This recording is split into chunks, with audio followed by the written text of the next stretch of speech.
So 2018 is going to be really exciting for the York Museums Trust. The site's here at York Castle Museum. It's our 80th anniversary, so the end of April we've got a special celebration weekend for that. But our big highlight of the year is going to be the display or exhibition on Vivienne Westwood's shoes.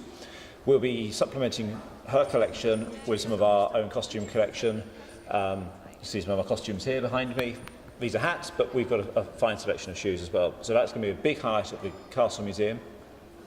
Over at the Yorkshire Museum, a bit earlier, pre-Easter, is going to be our Jurassic exhibition. We're refreshing our whole dinosaur exhibition over there.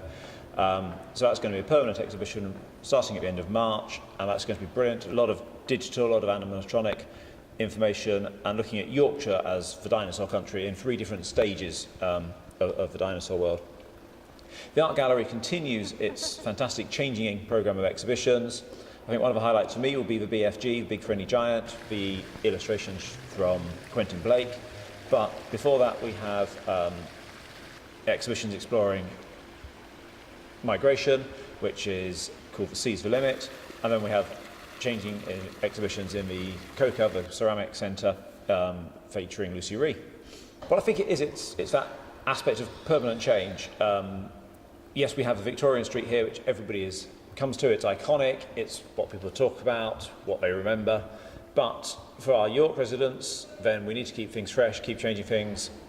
We have this fantastic costume collection, so we'll be utilising that with the Vivienne Westwood shoes. She's a big name, obviously, in terms of fashion.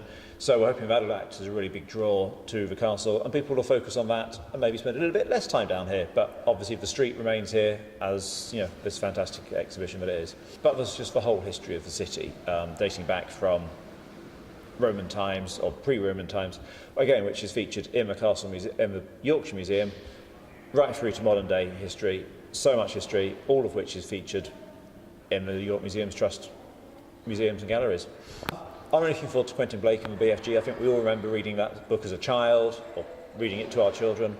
So just to see how the illustrations evolved and became the iconic illustrations that they've got, or became, will be really interesting to see how that worked.